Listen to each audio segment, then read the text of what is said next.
Welcome back to Play the Game HQ. I'm Daniel, and in this video, we're going to teach you how to play Middle Ages, created by Studio H and brought to you by Hachette Board Games USA, who helped sponsor this video. In Middle Ages, players are competing to build the best fiefdom by claiming and adding tiles to their tableau, with each type of tile scoring and earning income in its own unique way. The game is played over 16 rounds, and each round players will place and resolve one tile and earn income, as well as reserve their tile for the next round. And the winner is the player who has earned the most money at the end of the game. To set up the game, give each player a player board and the Lord and Scout token in the matching color, then prepare the plot tiles. There's two stacks of plot tiles in the box, the blue back tiles and the orange back tiles. If you're playing with 2 or 3 players, you're only going to use the blue tiles, but in a 4 or 5 player game, you'll also use the orange tiles. Shuffle each stack of tiles separately with the number side facing up, and if you're playing with 4 or 5 players, you can set the orange tiles to the side for now. They work exactly the same as the blue tiles, but you won't use them until the blue stack runs out. We're set up for a 3-player game here, so we're not going to use the orange tiles for this video, and if you're playing with 2 or 3 players, you can just leave the orange tiles in the box. Once you have the tiles shuffled, put them in stacks next to the play area. You can make multiple stacks to make them more manageable, but always draw through one entire stack before you move on to the next one. You're going to draw 1 tile per player plus 1, so for a 3-player game, that's going to be 4 tiles. Lay them out in a row with the number side face up and arrange them from lowest number to highest number, left to right, then flip the tiles. Then do this 3 more times until you have 4 total rows of tiles. Shuffle the event cards and lay out 4 below the bottom row of tiles, then put the rest of the cards back in the box, and make a supply of coins and tokens where everyone can reach them, and then you're ready to get started. For the first round, you'll randomly draw scout pieces one at a time to determine the turn order, and then after the first round, turn order is going to be determined by who reserved which tiles. For this video, I'm only going to build out my board, but every player will resolve their turn the same way, adding tiles to their own personal fiefdom board. Starting with the first player, each player places their lord piece on 1 empty tile in the first row. Each tile can only hold 1 player's piece, and there will be an unclaimed tile left over. Once everyone has claimed a tile, the first round begins. Start by discarding the unclaimed tile, and then players will take turns placing their tiles, starting with the player who claimed the tile farthest to the left and working your way to the right. During the game, you'll be adding tiles to your board. Each column on your board represents a different estate, and each estate has a special action and income that's triggered when a new tile is added to it. Many of those actions and scoring will be based on the tiles you already have, and some will be based on other players' tiles. So as you decide which tile you want to reserve, you'll want to plan ahead as best you can and keep an eye on what the other players are building, and you'll always be able to see the tiles for the next 3 rounds. On your turn, before taking your tile, move your lord piece to any empty plot tile in the next row down. These rows will be refilling as the game progresses, so on rounds 4, 8, and 12, you'll move your lord from the bottom row back up to claim a tile on the top row. Once you've claimed your next tile, take your tile for this round and add it to the matching column in your board.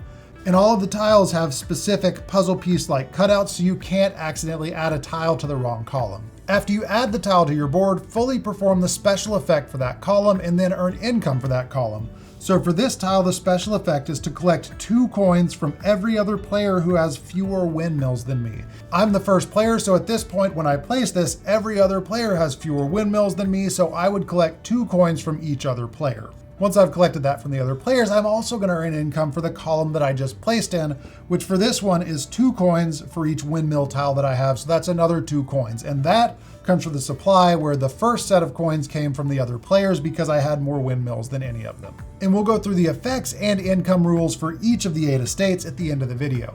After you've earned your income, it's the next player's turn, again moving from left to right through the current row. So blue is going to reserve a tile and then place this tile in their fiefdom, and then yellow is going to do the same.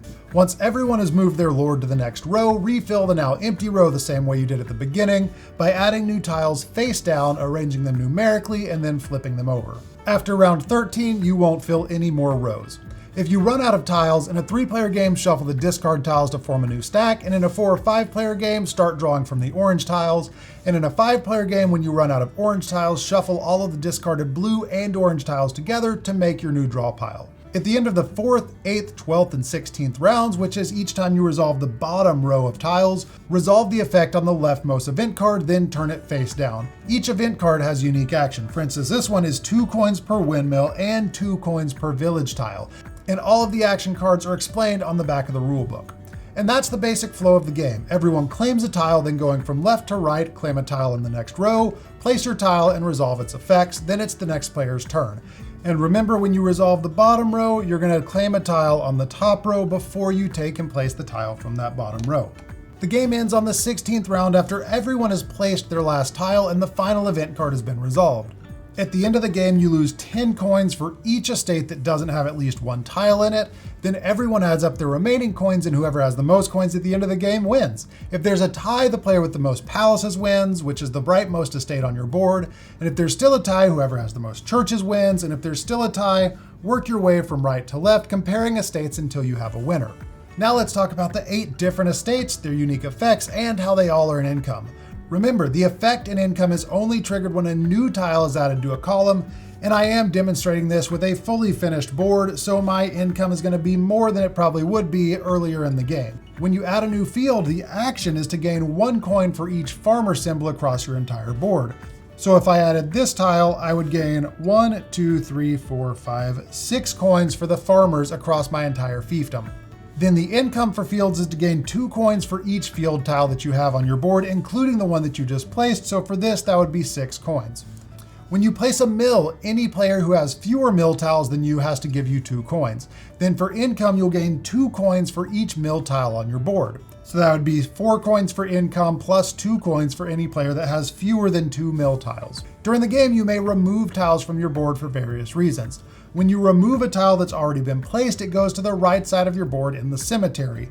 When you place a village, you can choose 1 tile in your cemetery and add it back to your board without resolving its effect or gaining income. Then you gain 2 coins for each village and rampart tile, which is the blue towers, on your board. So placing this would allow me to bring 1 of these tiles back onto my board. But again, I'm not going to resolve the action or gain income for adding that tile back onto the board. When you add a rampart tile, you can use your scout piece to reserve a tile in any row other than the row where your lord currently is. No other player can reserve that tile, and then when it comes time to reserve a tile in that row, you replace your scout piece with your lord piece. Then for income, you're going to gain 2 coins for each field tile and rampart tile on your board. Market tiles will gain 1 coin for each chess symbol on all plot tiles across your entire board. In this case, I have 1, 2, 3, 4, 5, 6 chess tiles, so that's going to be 6 coins. Then you're going to gain 2 coins for each mill tile and market tile on your entire board. Barracks allow you to attack other players. When you add barracks to your board, compare the number of barracks tiles you have to the number of rampart tiles that everyone else has, and attack anyone who has fewer ramparts than you have barracks. So in this case, I have 2 barracks, so anyone that has less than 2 rampart tiles is going to get attacked.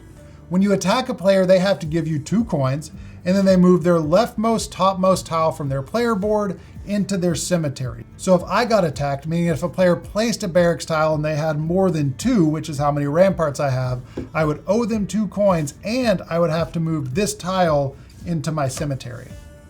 When you place a church, you're going to take one of these extra coin tokens and put it into one of the free spaces on your board.